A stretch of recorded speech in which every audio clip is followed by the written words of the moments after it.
সবাইকে স্বাগত জানাচ্ছি আমার দেশ লিড নিউজে। সঙ্গে আছি আমি তামান্না মিনহাজ। আমাদের আজকের লিড নিউজটির শিরোনাম, আত্মগোপনে থাকা মেজর জিয়াউলের সাক্ষাৎকার, ইন্ডিয়ান এয়ারফোর্স রেডি, সাবধানে কথা বলো।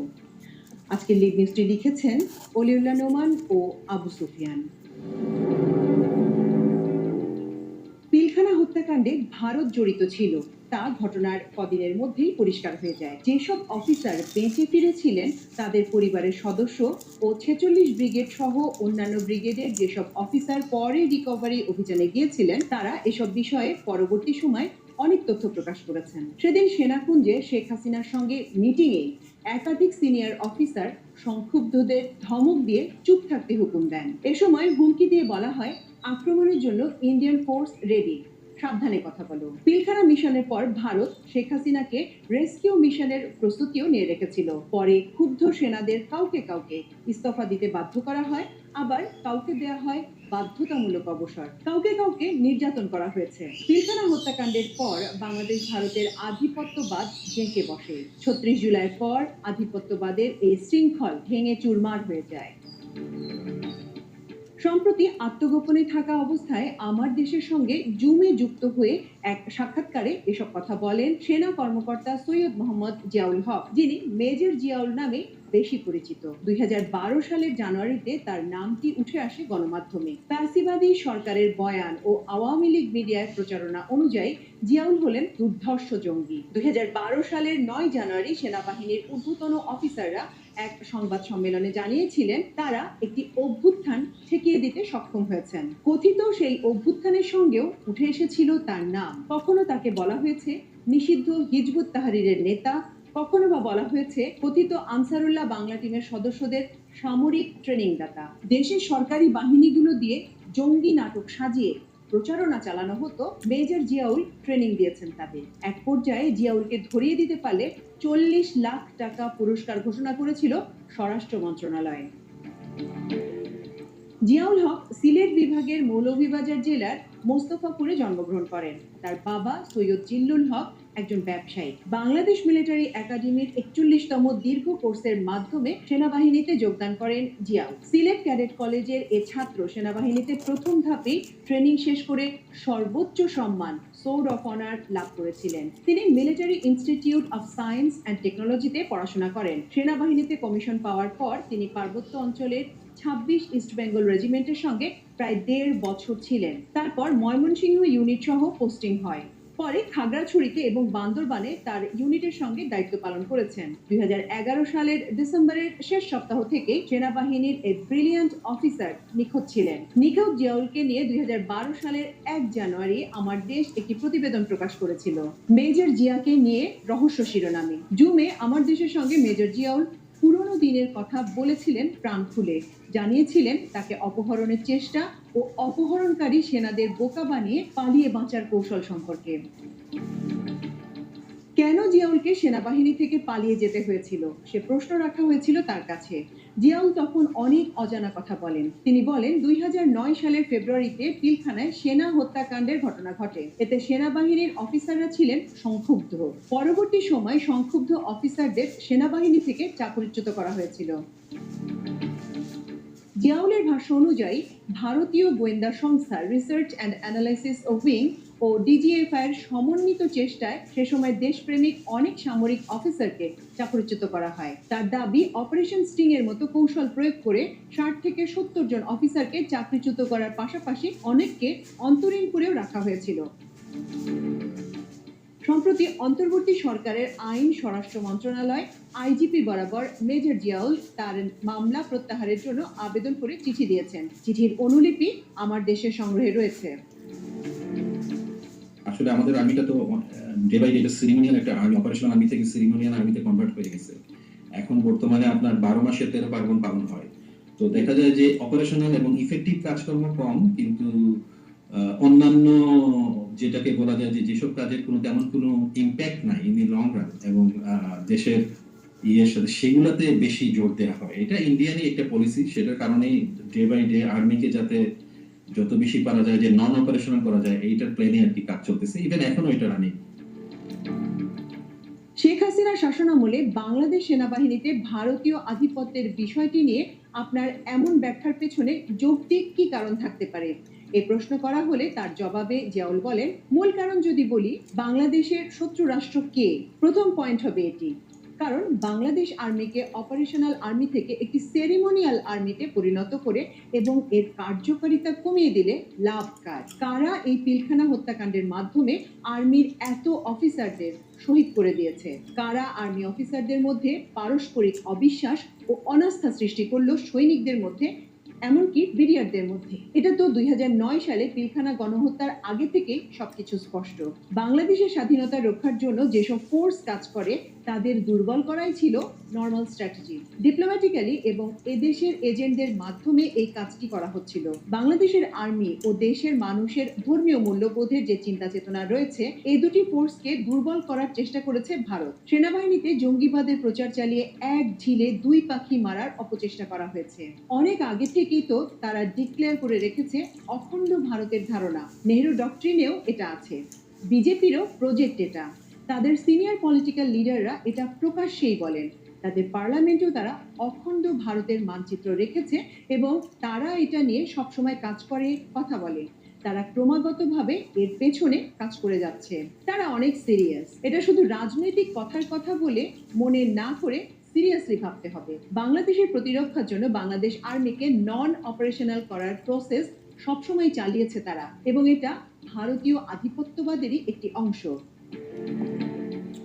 এরপর তাকে প্রশ্ন করা হয়, আপনার কথা যদি সামারি করা হয় তাহলে ভারতের ষড়যন্ত্রে বাংলাদেশ আর্মিকে নন অপারেশনাল করার একটা প্রক্রিয়া চলছে, এটাই কি বলতে চাইছেন? উত্তরে জিয়াউল বলেন, জি অবশ্যই প্রক্রিয়া চলছিল এবং আমি বলতে চাই এখনো কিছুটা চলছে। এখন যে তা শেষ হয়ে গেছে এমন নয়। অপারেশনাল কাজের চেয়ে নন অপারেশনাল কাজ বেশি সেনাবাহিনীতে। এরপর তাকে প্রশ্ন করা হয়, পিলখানা হত্যাকাণ্ডের সময় আপনি কোন দায়িত্বে ছিলেন এবং আপনার ওয়ার্কিং স্টেশন কোথায় ছিল? জবাবে জিয়াউল বলেন, মিডিয়ার ওই হত্যাকাণ্ডের সময় আমি এমআইএসটি তে ছিলাম। এমআইএসটি তে আমরা স্টুডেন্ট অফিসার ছিলাম। তো সেই সময় আমাদের অনেক স্টুডেন্ট অফিসার, তো যেটা বলতেছিলাম যে আমি তখন বনানী ক্যান্টনমেন্টে থাকতাম, ওই যে আপনার নেভি হেডকোয়ার্টারের পাশে যেটা আর কি। তো আমরা এরপরে যে আর্মি সেনাকুঞ্জে যে মিটিংটা হয়েছিল, যেখানে দিলেন প্রাইম মিনিস্টার শেখ হাসিনা আসছিলেন দিল্লির প্রান্তে। তো উনি উনি সহ ওনার উপস্থিত যে মিটিংটা ছিল সেখানে আমরাও ছিলাম, আমি নিজে ছিলাম, প্লাস আমাদের অন্যান্য এমএসটি আমাদের যেসব অফিসাররা বনানীতে থাকতাম তারাও ছিলাম, সেখানে গেছিলাম এবং সেই ইভেন্টে ছিলাম এবং তার পরবর্তীতে প্রত্যেকটা ইভেন্টই দেখা হয়েছে আর কি। সবকিছু সিএমইতে যখন একের পরে আপনার অফিসারদের লাশ আসতেছিল, ডেড বডি আসতেছিল, সেগুলো দেখা হয়েছে, রিসিভ করা হয়েছে, এভাবে আর কি। তো পুরো ঘটনাটা আমাদের চোখের সামনেই ঘটছে। এরপর জিয়াউলকে প্রশ্ন করা হয়েছিল, আপনারা কি বিশ্বাস করতেন পিলখানা হত্যাকাণ্ডে ভারত জড়িত? জবাবে জিয়াউল বলেন, এটা তো ঘটনার কদিনের মধ্যেই পরিষ্কার হয়েছিল। যেসব অফিসার বেঁচে ফিরেছিলেন তাদের পরিবারের সদস্যরা ও 46 ব্রিগেড সহ অন্যান্য ব্রিগেডের যেসব অফিসার পরে রিকভারি অপারেশনে গিয়েছিলেন, তারা এসব বিষয়ে পরবর্তী সময় অনেক তথ্য প্রকাশ করেছেন। সবার কাছ থেকে ইনফরমেশন আমরা তখনই জানতে পেরেছিলাম। এমনকি আমি যে বললাম সেনাকুঞ্জে মিটিংটি হয়েছিল, সেখানেও সিনিয়র অফিসাররা বলছিলেন চুপ থাকো, কারণ already Indian army air force ready, সাবধানে কথা বলো, ইন্টারভেন করার জন্য তারা রেডি। সুতরাং এই লেভেলের ভয় আমাদের তখনই দেখানো হয়েছিল। জিয়াউল আরো বলেন, সেদিন সেনাকুঞ্জে ওই মিটিং এ একাধিক সিনিয়র অফিসার আমাদের বলতে লাগলেন, দেখো ভাই, আমাদের চুপ থাকতে হবে, বেশি কিছু করা যাবে না, বেশি উত্তেজিত হওয়া যাবে না, কারণ ভারত তো অলরেডি তাদের এয়ারফোর্স রেডি করে রেখেছে, তারা কিন্তু যে কোনো সময় আসতে পারে। এটা হয়তো শেখ হাসিনাকে রেস্কিউ মিশনের প্রস্তুতি ছিল তাদের। তিনি আরো বলেন, তারা অর্থাৎ ভারত সরাসরি বাংলাদেশে ইন্টারভেনে রেডি ছিল, এটা আমি বলবো না, বাট কিলিং মিশনে জড়িত ছিল এবং ভারতীয় কমান্ডাররা যে এসেছিল, তারা যে বের হয়ে গেছে এবং আলাদা পিক আপ এবং মাইক্রোবাসে যে তাদের বের করে দেওয়া হয়েছে, এসব ঘটনা আমাদের সামনেই হয়েছে, সব অফিসারের সামনেই। এমনকি ক্যাপ্টেন সোয়াহেল বা অন্য যে অফিসাররা ছিলেন আমাদের এই ঘটনার কোর্ট অফ ইনকোয়ারিতে যাচাই বাছাই কমিটিতে, তারা অফিসিয়াল ফরম্যাট রিপোর্ট জমা দিতে পারেননি। ব্রিগেডিয়ার হাসান নাসির স্যার ছিলেন একটি কোর্ট অফ ইনকোয়ারিতে, কিন্তু তার মতামত তিনি দিতে পারেননি। ফাইনালি সেই কমিটি থেকে রিজাইন করতে বাধ্য হয়েছিলেন। এখন এই ইস্যু নিয়ে তিনি সামাজিক যোগাযোগ মাধ্যমে বেশ সরব। এরপর জিয়াউলকে প্রশ্ন করা হয়, এসব ঘটনায় বিক্ষুব্ধ অফিসারদের ভাগ্যে কি ঘটেছিল? এর জবাবে তিনি বলেন, যেসব অফিসার এসব শোনার পর নিজেকে নিয়ন্ত্রণ করেনি, প্রোটেস্ট করেছেন, পতিত প্রধানমন্ত্রীর সঙ্গে সরাসরি তর্ক করেছেন, তাদের অনেককেই পরে চাকরি থেকে বের করে দেওয়া হয়, ইস্তফা দিতে বাধ্য করা হয়, কাউকে কাউকে বাধ্যতামূলক অবসরেও পাঠানো হয়েছিল। তিনি আরো বলেন, যেসব অফিসার খুব অ্যাক্টিভ ছিলেন তাদের ডিজিএফআই তে নিয়ে গুম করে রেখে পায়ের নখ তুলে ইলেকট্রিক শক দেওয়া হয়েছে এবং সেখানে ভারতের রয়ের অফিসাররা ছিলেন। এখন সামাজিক যোগাযোগ মাধ্যমে সেসব সেনা অফিসার তথ্য দিচ্ছেন। এসব ঘটনা আমরা তখন থেকেই জানি। সেই ঘটনায় ভারতের ইনভলভমেন্ট খুব ক্লিয়ার এবং সাম্প্রতিক সময় আমার ক্লাসমেট মেজর নূরের স্ত্রী গণমাধ্যমে বলেছেন যে বিডিআর গণহত্যার সময় অনেকে হিন্দিতে কথা বলে যাচাই করেছে এটা ছেলে নাকি মেয়ে, মানে মুসলমান ছেলেকে বাঁচিয়ে রাখবে না। তখন অনেকেরই চাকরির ভয়ে বা প্রমোশনের ভয়ে কথা বলেননি, চুপচাপ ছিলেন। কিন্তু সবাই তো আর চাকরির মায়া করেন না, সবাই তো আর গোলামীর জীবন পছন্দ করেন না। যারা গোলামীর জীবন পছন্দ করেন না, যাদের সাহস আছে, ব্যক্তিত্ব আছে, তারা কথা বলেছিলেন এবং তারা আলটিমেটলি সাফার করেছেন।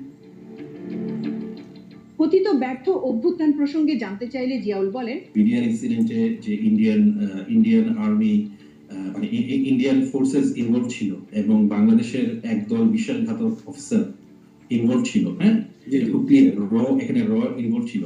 এগুলো জানার পরে যারা ভোকাল ছিল তাদেরকে তো আলটিমেটলি একজন একজন করে আউট করা হলো।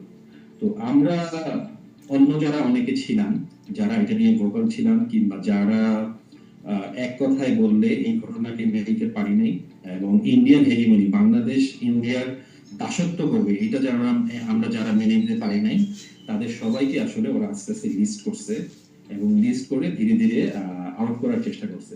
তো মাঝে আরো বেশ কিছু ঘটনাক্রম আছে, আমি সেটাতে এখনই যাচ্ছি না, বাট এই ঘটনাক্রমের একটা পর্যায়ে তারা আমাকেও লগ এরিয়া, ঢাকা কেন্দ্র লগ এরিয়াতে অ্যাটাচ করা হয় পোস্ট, মানে যে আমি বুঝতেছিলাম যে এখানে ওই ঘটনার জন্যই আমাকে ডাকা হচ্ছে, আমাকে ফার্দার জিজ্ঞাসা করতে জন্য যে কি হয়েছিল বা কোর্ট অফ ইনকোয়ারির জন্য অর সামথিং সিমিলার।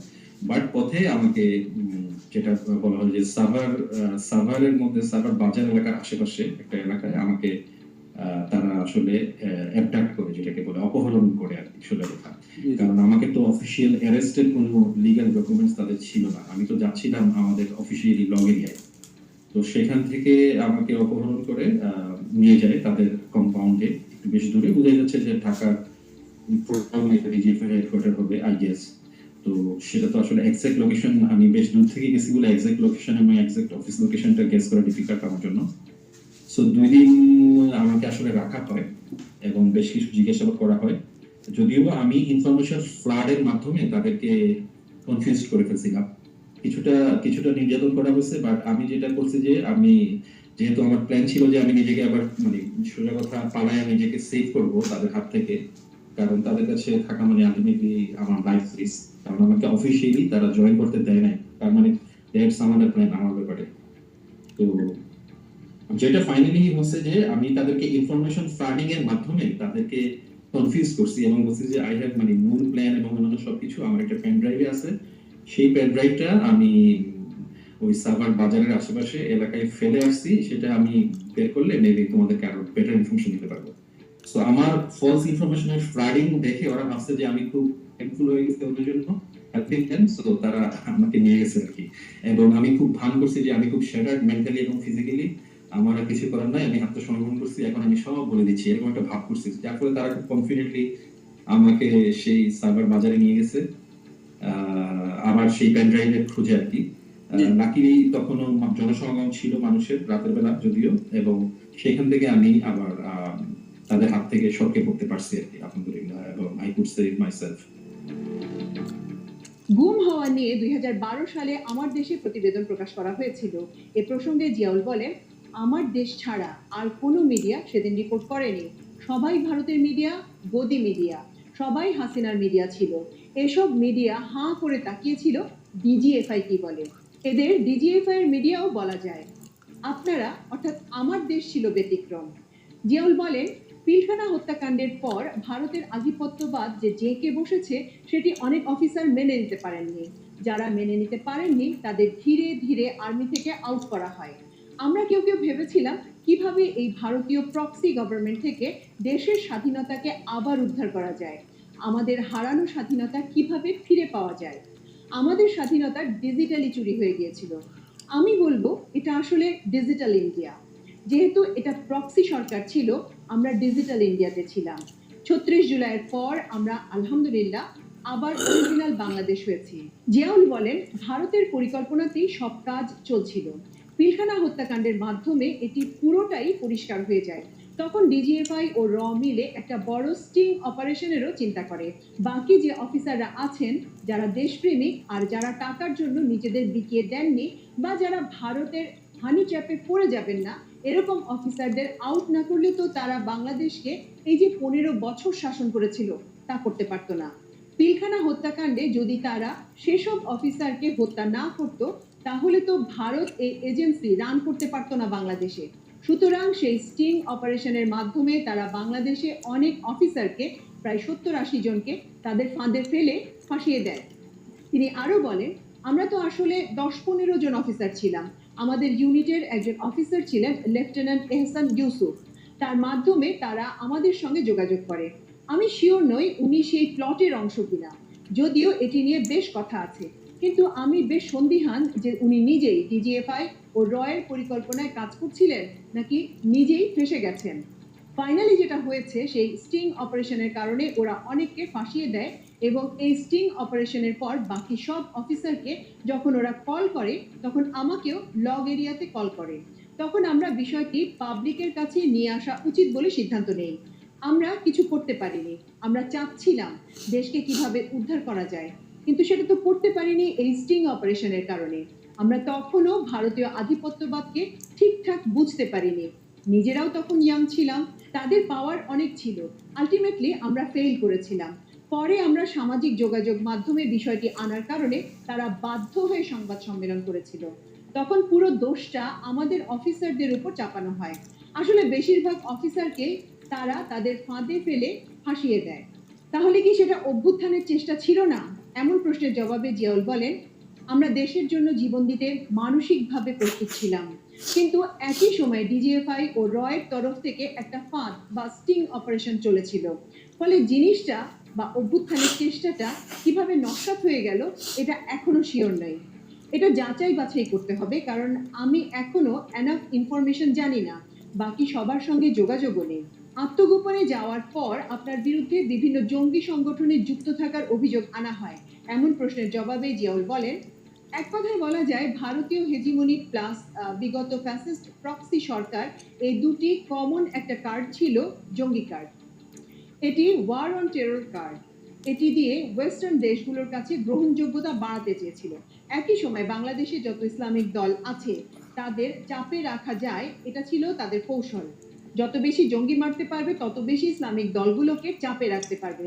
জামায়াতে ইসলামী, হেফাজতে ইসলাম বা অন্যান্য যত ইসলামী দল আছে তাদের বলতে পারবে তোমরা জঙ্গি, এটা বলে তাদের আটক রাখা। এটা ছিল তাদের মূল কৌশল। তিনি আরো বলেন, প্রেস কনফারেন্স করে তারা প্রথমে আমাকে হিজবুত তাহরিরের সঙ্গে সংশ্লিষ্ট বলেছিল, পরে আনসারুল্লাহ বাংলা টিমের নেতা বলে প্রচার চালায়। আপনাকে জঙ্গিবাদের সঙ্গে সম্পৃক্ত করার কারণ কি? জিয়াউল বলেন, আমি যেহেতু আর্মিতে ছিলাম, তাই একজন আর্মি অফিসারকে যদি জঙ্গি ট্যাগ দেওয়া যায়, তাহলে পুরো আর্মিকে কিন্তু ব্যাশ ডাউন করা যায়। আর্মি অফিসার যারা আছেন তারা যেন ধর্মীয় প্র্যাকটিস করতে না পারেন, যেমন নামাজ পড়া, রোজা রাখা, দাড়ি রাখা, এসব বেসিক ধর্মীয় বিধান পালনের কাজগুলোকে নেগেটিভলি দেখা হতো সবসময়। আমাকে যত বেশি মিডিয়াতে ব্যাশিং করতে পারবে, তত বেশি আর্মিকে চাপে রাখা যাবে। কোনো কোনো অফিসারের মুখে শুনেছি কেউ একটু রিলিজিয়াস হলে তাকে বলা হতো, তুমি কি জিয়াউলের মতো হতে চাও? এটা একটা ইসলামিফোবিয়া বা ইসলাম ভীতি ক্রিয়েট করার কৌশল। একাধিক আর্মি অফিসারকে যদি জঙ্গি ট্যাগ দিয়ে দেওয়া যায় এবং বারবার মিডিয়াতে আনা যায়, এক একবার এক এক দলের নামে ট্যাগ দেওয়া যায়, তাহলে বাইরের সব ইসলামপন্থী দলকেও চাপে রাখা খুব সহজ। আর আর্মির ভেতরে আর্মি অফিসার ও সৈনিক যারা আছেন তাদের ধর্মীয় আচার আচরণকেও নির্মূল করা সম্ভব এবং তাদের ইসলাম ভিত্তিতে রাখা যায়। তোমরা বেশি নামাজ পড়লে তোমাদের কিন্তু মেজর জিয়াউলের মতো অবস্থা করব। ওদের জন্য এটা খুব সহজ ছিল। জিয়াউল বলেন, ভারতীয় আগ্রাসনের বিরুদ্ধে প্রতিরক্ষা স্তম্ভ, মানুষের ইসলামী মূল্যবোধ এবং দেশপ্রেমিক ও ধর্মপ্রাণ সেনাবাহিনী দুটিকেই কিন্তু দুর্বল করা যায় এই জঙ্গি ট্যাগ বা ওয়ার অন টেরর বয়ানে। এভাবেই আমার উপর একটার পর একটা ট্যাগ দেওয়া হয়েছিল। যারা অভ্যুত্থান চেষ্টা করেছিলেন তাদের ভাগ্যে কি ঘটেছে এমন প্রশ্নের জবাবে জিয়াউল বলেন, 60-70 জনকে তো ক্লোজ করা হয়, তাদের অনেকেরই পরে প্রমোশন হয়নি, 5-6 জনকে চাকরি থেকে বের করে দেওয়া হয়। তিনি বলেন, তারা তো অনেক সাজানো মামলায় আমার নাম জড়িয়েছে, আমি আইনগত পদক্ষেপ নেব, আইনি লড়াই চালাবো।